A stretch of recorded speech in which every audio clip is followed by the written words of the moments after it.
মাঝরাত ঢাকার রাজপথগুলো অদ্ভুত এক নিস্তব্ধতায় ডুবে আছে।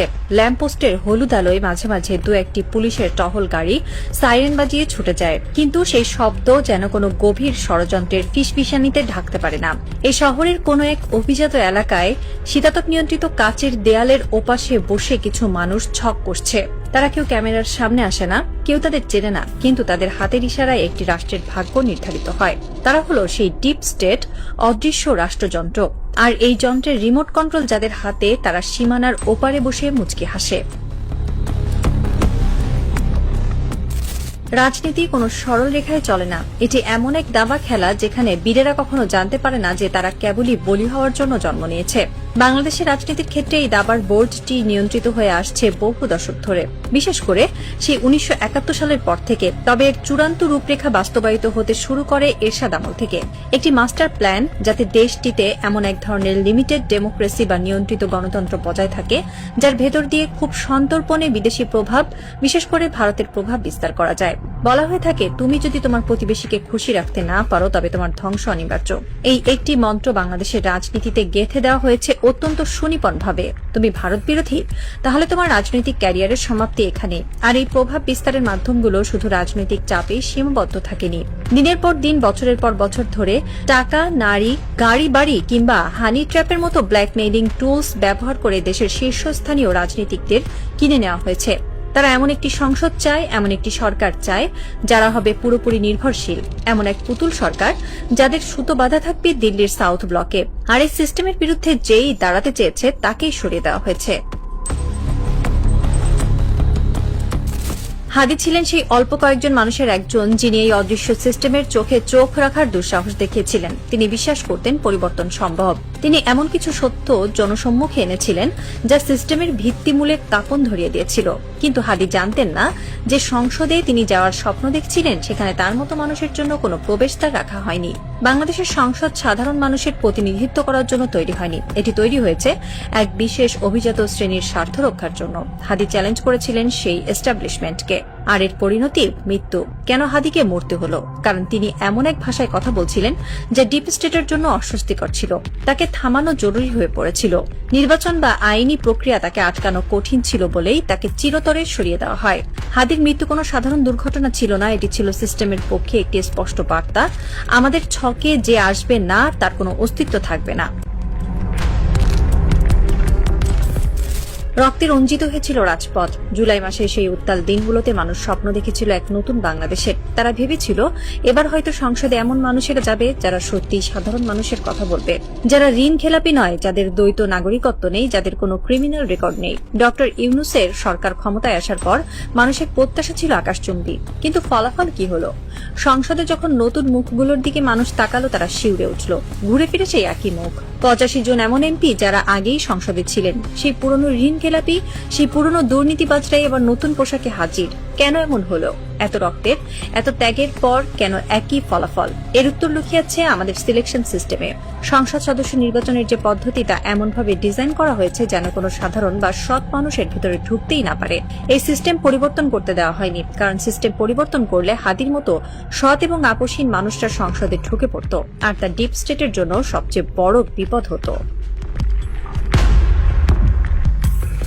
হাসনাতের গল্পটা আর একটু ভিন্ন, কিন্তু সমানভাবে করুণ। কিছুদিন আগেও সে ছিল জাতীয় এক আন্দোলনের রূপকার, একজন ন্যাশনাল লিডার। তার প্রতিটি কথায় রাজপথ কেঁপে উঠত। সাধারণ মানুষ তার দিকে তাকিয়ে থাকত নতুন নির্দেশের জন্য। কিন্তু সিস্টেম জানে কিভাবে একজন বিদ্রোহীকে বশ করতে হয়। হাসনাতকে মেরে ফেলার প্রয়োজন হয়নি, তাকে সিস্টেমের ভেতরে টেনে নেওয়া হয়েছে। আজ হাসনাত 300 জন এমপির একজন। সংসদে সে কথা বলার সময় মাত্র 5 মিনিট পায়, আর সেই 5 মিনিটের ভেতরে তাকে 14 বার পয়েন্ট অফ অর্ডারে বাধা দেওয়া হয়। তাকে শেখানো হয় সংসদীয় আদব কায়দা, মাননীয় স্পিকার বলে কিভাবে মাথা নিচু করতে হয়।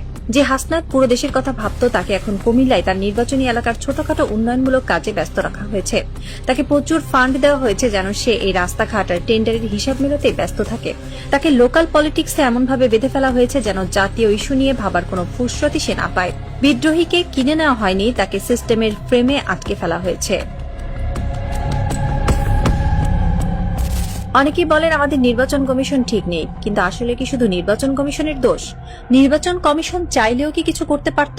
হ্যাঁ পারত, কিন্তু তার জন্য রাষ্ট্রের দুটো মৌলিক নীতির পরিবর্তন দরকার ছিল। প্রথমত, সংসদ সদস্যদের কাজ হতে হবে শুধুই আইন প্রণয়ন করা, কিন্তু বাস্তবে কি হচ্ছে?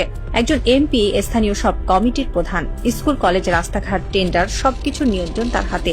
এমনকি এখন এমন নিয়মও করা হয়েছে যে উপজেলা চেয়ারম্যানের অফিসের পাশেই এমপির অফিস থাকবে। এর মানে কি? এর মানে হলো ক্ষমতার সরাসরি দ্বন্দ্ব বা লক অফ। একজন এমপি যখন উপজেলা চেয়ারম্যানের পাশে এসে বসবেন তখন তার অফিসের জৌলুস অবশ্যই বেশি হবে। চেয়ারম্যান তখন স্বাধীনভাবে কাজ করতে পারবেন না, হয় তাকে এমপির সাথে রেষারেষি করতে হবে, নয়তো এমপির বশ্যতার স্বীকার করতে হবে।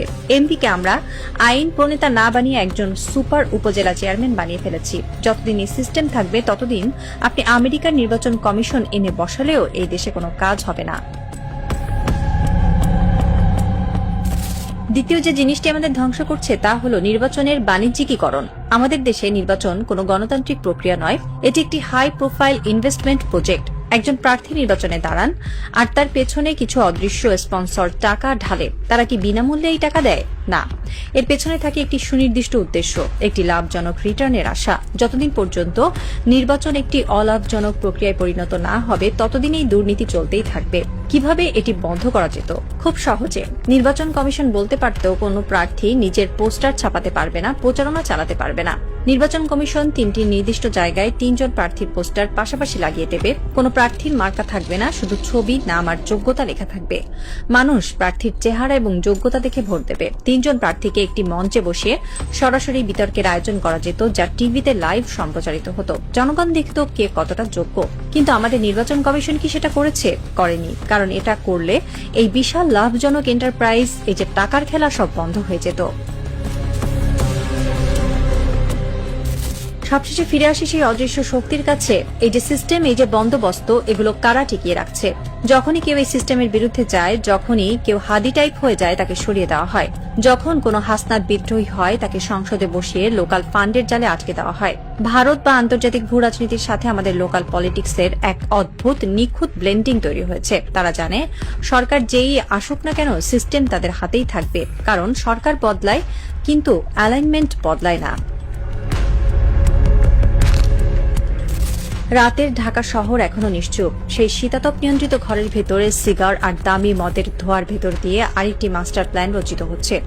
আগামী নির্বাচনের ব্লুপ্রিন্ট, আগামী 5 বছরের জন্য নতুন কোনো হাসনাতের পতন কিংবা নতুন কোনো হাদির মৃত্যুর পরোয়ানা। বাইরে সাধারণ মানুষ ঘুমিয়ে আছে। তারা সকালে উঠে পত্রিকার পাতা খুলবে, টিভির খবরে দেখবে নতুন কোনো মন্ত্রীর শপথ গ্রহণ। তারা ভাববে দেশ বদলে যাচ্ছে, নতুন সূর্য উঠছে। কিন্তু তারা জানে না এই সূর্যের আলো আসল নয়। এটি একটি মেকি আলো, যা শুধুমাত্র সেই অদৃশ্য প্রভুদের ইশারাতেই জ্বলে আর নেভে। রাষ্ট্রের রন্ধ্রে রন্ধ্রে ঢুকে থাকা ডিপ স্টেট জানে বিপ্লব আসে, বিপ্লব যায়, কিন্তু ক্ষমতার আসল চাবিকাঠি কখনোই হাত বদল হয় না। হয়তো কোনো এক বৃষ্টিস্নাত রাতে নতুন কোনো হাদি আবার জন্ম নেবে এই শহরে। হয়তো সে আবারও চ্যালেঞ্জ করবে এই সিস্টেমকে। কিন্তু তার পরিণতি কি হবে? আরো একটি লাশ, নাকি এবার সে সিস্টেমকে ভাঙতে পারবে? সেই উত্তরের অপেক্ষায় প্রহর গুনছে একটি রাষ্ট্র। তবে ছায়াদের খেলায় শেষ চালটা সবসময় অন্ধকারেরই হয়, কারণ তারা কেবল সরকার বদলায় না, তারা দেশ চালায়। আর এই রাজনৈতিক থ্রিলারের ক্লাইম্যাক্সে সাধারণ মানুষ কেবলই এক বোকা দর্শক, যারা পর্দার পেছনের আসল ভিলেনকে কখনোই দেখতে পায় না।